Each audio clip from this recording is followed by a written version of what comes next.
So did you have to come out? Yeah, I did have to come out weirdly, strangely enough, and it was quite a process. But I got a fake ID when I was 16, so I was going to the gay bars, and I was still like to my mom and stuff, pretending like I wasn't gay. But she didn't realize that. She just thought I was working late. But I was like going to the gay bar on my fake ID. While I started coming home with like eyeliner on. You know, I was trying to be like the scene, like little chubby scene kid with like my little faux hawk and buffoonery. She thought you were. You said you were working late, but you were working late. Yes, darling. Hey. You was working, and I was too, bitch. Because you know at that age too, you're unafraid because you don't know what anything is. Right. And the attention you get, and you know you don't think anyone around you realizes you're 16, but they all know you're 16. And they all are preying on your poor innocent 16 ass.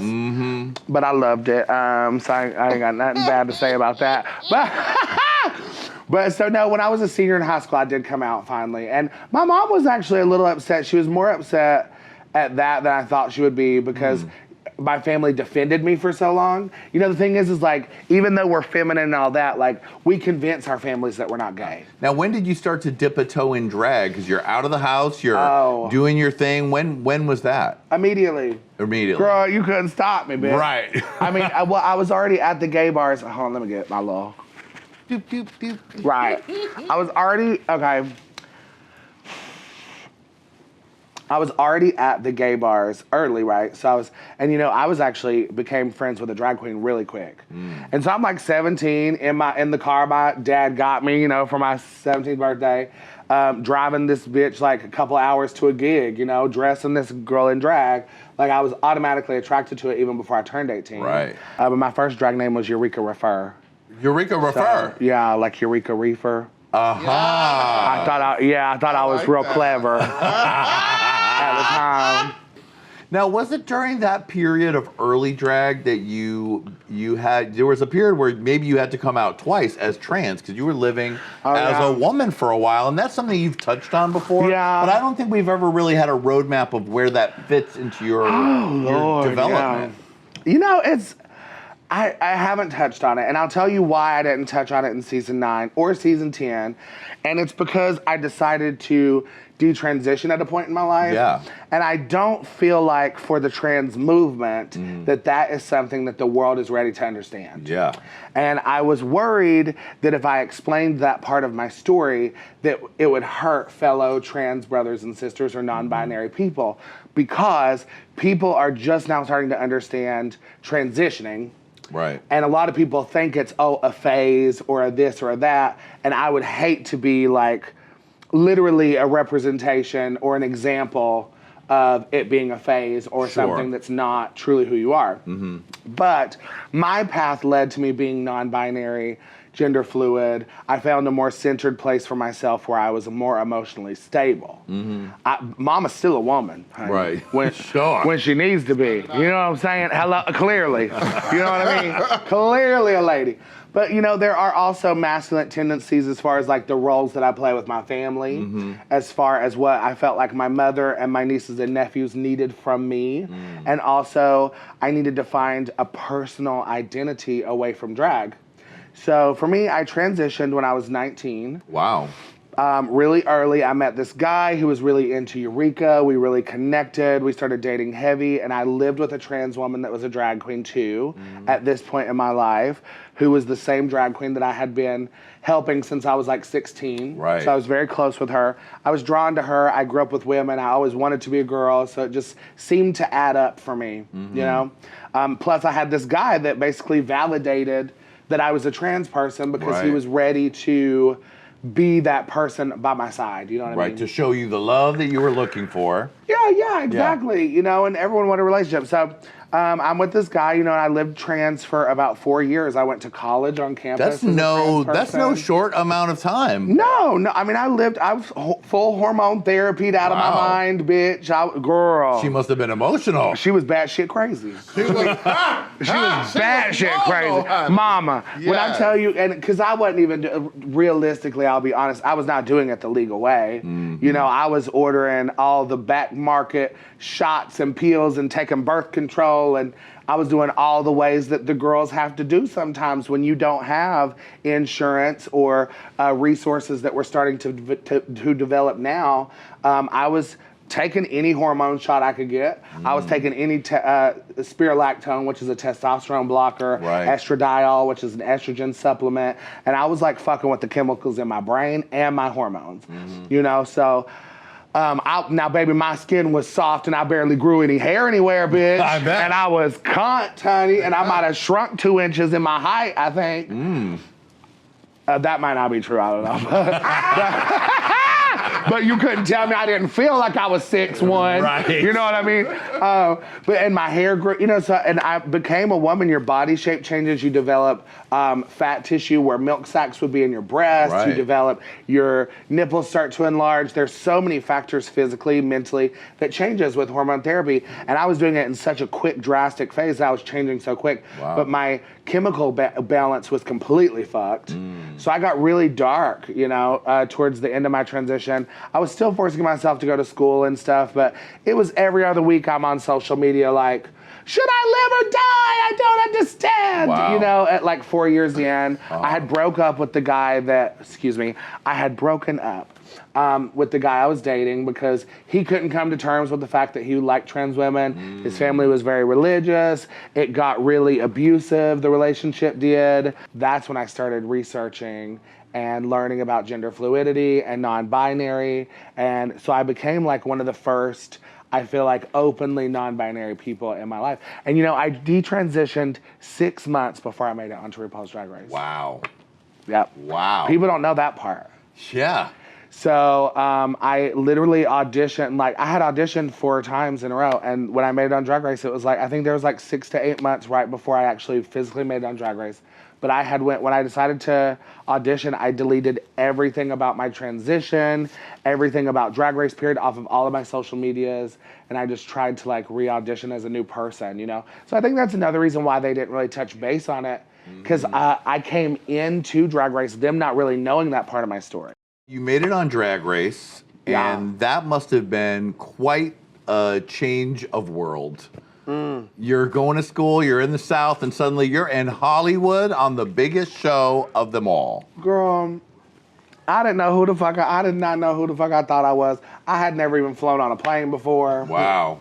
Bitch, you know what I mean? I was in the LA airport already buying souvenir magnets when I landed, bitch. You know what I'm saying? That said Hollywood on it. You know, and when you come film Drag Race, you don't get to see the Hollywood sign. Right, they take you right to the hotel. Yeah, you go straight to the hotel. They meet you there with your bags, you know, get your bags, your little 5 bags, serving country catfish. Here we go, Yes, here, you were. honey, with the only 1990s hairline, bitch, in my updo, honey. Swearing I was passable in the HD, bitch.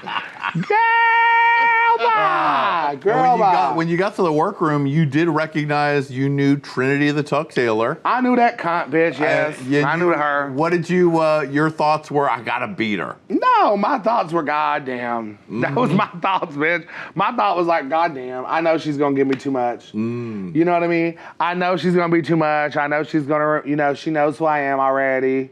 She's gonna be that, I already knew we were gonna have a problem. Right. Because I know that I knew that she was a competitor like I was. We come from the pageant circuit. We'd had our shady moments in the past together. Oh, yes? The show didn't even know that. You definitely made yourself known in those first bunch of episodes you were on, and you were with a lot of big personalities on that season.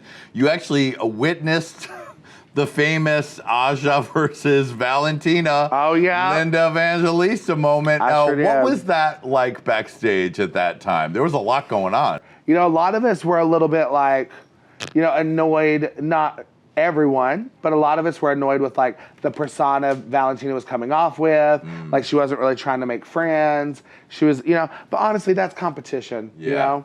But in that moment, we're all fresh and we're in the scene. You know, the first memory I have of Valentina is when I was like trying to make, you know, I was trying to crack jokes like literally the first moment she said a word to me besides the, hello, I'm Valentina. That's all she said. And then I was trying to joke with Peppermint and be like, you know my favorite shape, honey, it's round. And she's like, we can see. You know what I'm like? It didn't come across funny. Right. You know what I mean? It came across, fuck you, you stupid cunt. You know what I mean? What the fuck you mean? I'm being funny, bitch. What the fuck you know what I mean? So I can see where, you know, Aja came from a little bit. Right. But bitch, I'm gonna tell you, when we was in that untucked room and Valentina started to do her monologue, you know, she said, ladies, I have something I want to say. And girl, you just see Aja over there in her chair like this, rocking. Bitch, Aja was rocking, bitch. She's like, Lord. Oh, boy. being the most dramatic. I mean, just rocking, bitch. Like, bitch, okay, and Valentina's like, I just don't understand why they did, and she was gonna say something like they didn't like something or something. I don't even remember. But all I know, bitch, is you could feel the air break in the room when she was like, all of a sudden it's Aja's like, oh yeah, because we're perfect, bitch, and it cracked. Yeah. Because Aja was over it. You know, and all the other girls saw it too. I mean, I grew to love Valentina. Make sure y'all keep that shit in. Okay. She got a lot of fans. I love Valentina. Say it again for the cheap seats. I love Valentina. I hit the note and she did. No. Oh my God. Y'all gotta stop giving me this. Oh man. You walked yourself right into that one, sweetie. This is the problem. I get comfortable with bitches. I start speaking honest. And then the next thing you know, you the fat hated cunt on Twitter. Oh no. But you don't fuck that. This is real tea. Yeah. It ain't my fault she didn't hit the note. That's right. It ain't my fault Aja cussed her ass out. But it was hilarious in person. I bet. And you know, it was honestly due. There was not a single person in that room. If you notice, if you watch that episode, you can literally watch it. Insert clip here, where everyone's sitting there like this. Oh. No. Not a single bitch sticking up for her, because everybody felt it. You know. Yeah. Valentina was feeling real, you know, fancy, bitch. Like, you know, the judges were loving it, like literally eating out of the palm of her hand, bitch. Everybody was over. I didn't give no fucks, honestly. I didn't even know what was going on. Y'all know my dumb ass was in the back, bitch, arguing with Charlie Hodds of all people. You had a pretty great beginning of that season. And I say beginning because we all know after you hit it hard in that cheerleading challenge that your life pretty much changed after that. I tore my ACL completely, you know, and I was ready. I would have crushed all the way to the end if I had to, but legally and also responsibly, there was just no way. So I knew something was going to happen in my head, but I thought I was going to be in the bottom. Right. So then when I wasn't in the bottom, I was like, oh, bitch, they at least saving me for Snatch Game. I say, yes, come on, Snatch Game. Yeah. You know, so I was like celebrating in the back, bitch. Me and the girls was like, you know, a couple of them was like, yeah, okay, bitch, yeah. Like, we was always like, yeah. Yeah. You know, even to Trinity, I was like, okay, but you weren't wrong. Because Trinity was like, girl, they ain't going to do that. You know, they ain't going to put you in the bottom. They're going to treat you fairly. You know, and she was right. They did. But whatever, there was something that happened. It was so wild. This is the real tea. So Farrah, Moan and Cynthia lip sync. When it's over, RuPaul says, I need a moment. And when I tell you, this bitch was gone forever. Wow. Have you ever heard this story? Well, we saw her walk out. But have you on heard camera. this part of the story? We have not. Bitch, she walked out and literally was gone. It felt like for an hour. Wow. Like, it's the longest I've ever, and I've done, you know, 2 seasons now. Yes, you have. And a Christmas special. And it was the longest we ever had to wait on the runway, where they literally brought us stools, let us sit down. Like, they were catering to us because she was gone for a long time. Wow. And what I found out later is legitimately, she said that she wanted to talk to the doctor herself. Wow. I think that's why I wasn't like, I didn't cry until the girls were there and like crying with me, you know what I mean? Because they felt my heart. Yeah.